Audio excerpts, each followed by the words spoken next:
Well, of course, the terrorist attack in London yesterday, we've heard a lot about that, but as a metaphor for what has gone wrong with the entire judicial process in the UK, there could not be a better example. A terrorist, an Al-Qaeda terrorist who's let out of jail after seemingly only a couple of years, wearing an ankle bracelet, goes to a rehabilitation conference, yes, a Lovey's rehabilitation conference, where he turns around and starts stabbing people and then has to be attacked with a whale's tusk.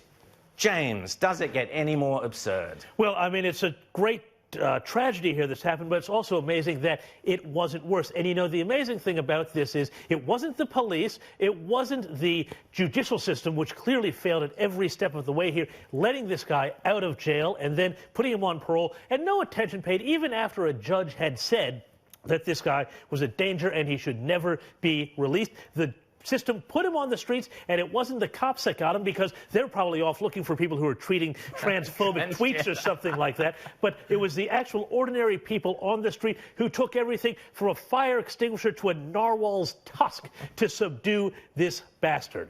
Well, when he was sentenced back in 2012, the judge did say this guy is a serious jihadist, he's a serious terrorist, he should not be released until they're certain that he's no longer a threat. But he was released. It didn't even go to the parole board. And you know what?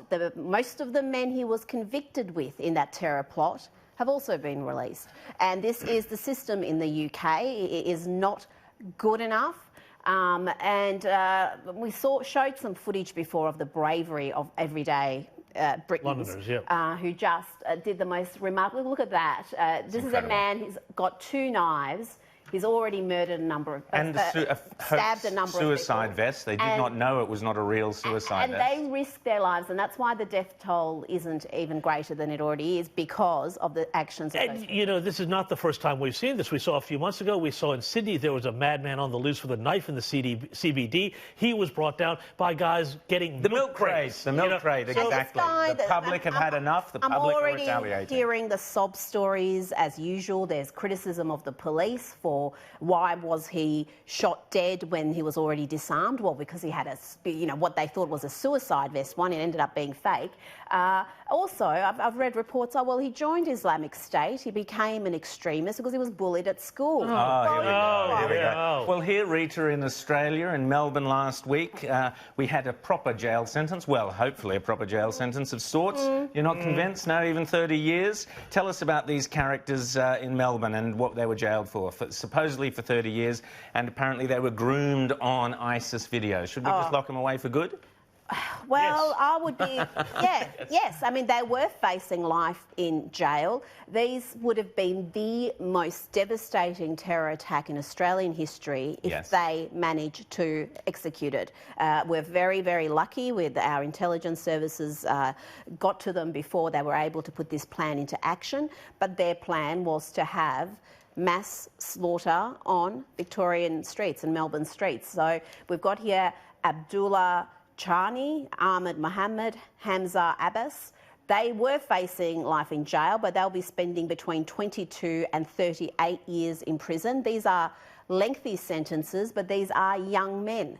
They will still be, if they're not de-radicalised sufficiently. Exactly. I mean, there's an argument, why aren't terrorist crimes? Well, there's a lot. And we've got to talk about the de-radicalisation industry. Completely waste of time, the de-radicalise. It doesn't work. I mean, this character in London, the interesting thing is this will be a huge part of the election, James. Yes. So we've had Boris Johnson has come out very strong. I would have thought that this pretty much guarantees that Jeremy Corbyn, who has a track record of being friends, befriending Hamas and Hezbollah terrorists, he can't be looking terribly flash out of all of this, James. No, Jeremy Corbyn, I mean, look, let's be really quite honest about it. Jeremy Corbyn has a long history of sucking up to being pals with anti-Western terrorists, be it the IRA, be it Hamas, be it any of these chuckleheads who he has always said, you know, they're my friends and we need to understand them and all of this. And that, combined with his anti-Semitism, I think one of the most amazing things we've seen is that Jeremy Corbyn has become one of the great interfaith leaders of our time, because this week he managed to get the leaders of the Hindu religion in Britain to join the Muslims of Britain and the chief rabbi in all denouncing. He's brought them all together. So he's brought the Hindus, the Muslims, and the Jews together against Jeremy Corbyn. I think this is like the first step towards world peace. Well, now, Rita, there was some great stuff. Andrew Neil had a great interview with Jeremy Corbyn. Tell us about that. Yes, it was a remarkable interview where he gave Corbyn repeatedly the opportunity to apologise for the anti-Semitism crisis that's gripped Labor for several years now. He refused to apologise. But I thought even more interesting was when Neil brought up the fact that he so often sides with Britain's enemies. And is very much against Britain's allies, like the US.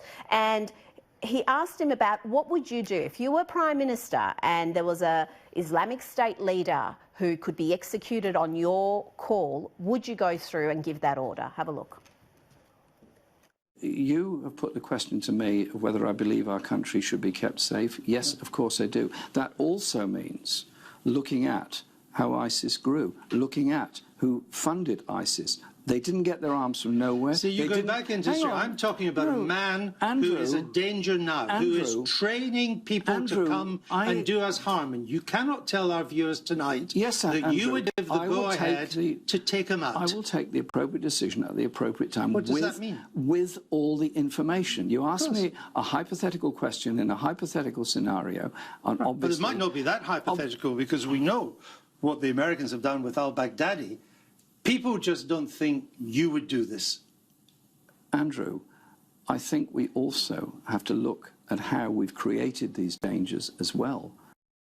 Go. Bingo. We have to look at... It's our fault. It's our fault. Now, if you look at that, Rita, in the light of the stabbings on the bridge there, you have to say that Jeremy Corbyn does not have a hope in hell. Let's not forget that Boris Johnson was the mayor who brought down crime in London. Sadiq Khan came in and knife crime has rocketed in London. I would say Boris is looking even safer after these horrific events.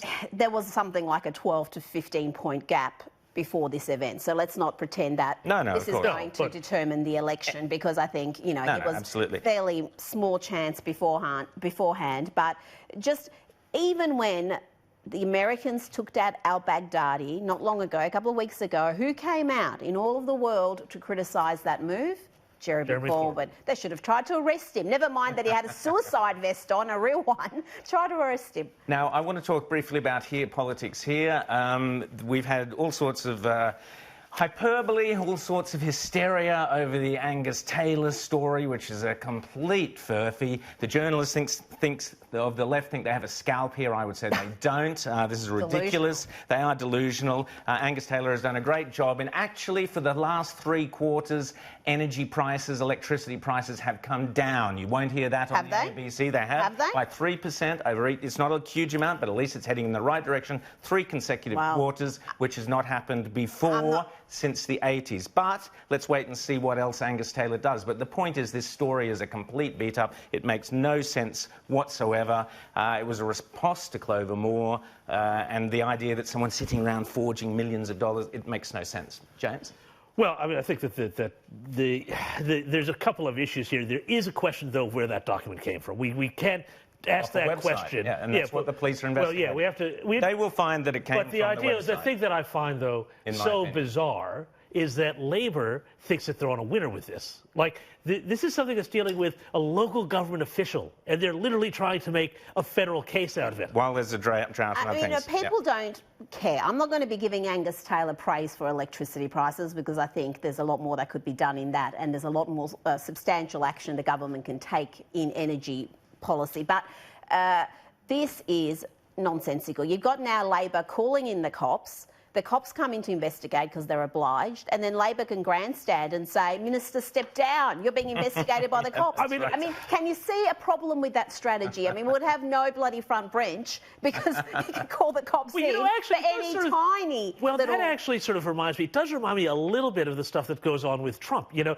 So intelligence agencies create... You're exactly right. What they do is they'll leak something to the media, and then they'll use that media report to start an investigation, that's how it all starts up. Labor and the media here using the tactics that the Democrats use against Trump the whole time. Exactly, but not just the Democrats, but elements within the FBI and the CIA. And what's happening here, though, is the cops should have said, this was a political hit job. The cops don't get involved with this sort of hit job. That, I think, should have been where this should have ended. But no, because if the cops did that, then the conspiracy theory would start that the cops are working in cahoots. The cops will do their investigation. I predict they will find nothing. Now, the subs... Remember, we've talked a lot about the submarines. Malcolm Turnbull's 50 billion submarines spent of your money for the French to build submarines in Christopher Pyne's seat so he could hang on to his job. Well, Pyne's long gone, thank God. But we now learn, and again buried away, you won't find it here anywhere other than on Outsiders, the bill has gone from $50 billion to $225 billion of your money. This is Turnbull, yet again, unfathomable depths of stupidity that went into this submarine purchase. While we're looking at China as a threat now, we won't have any subs till never.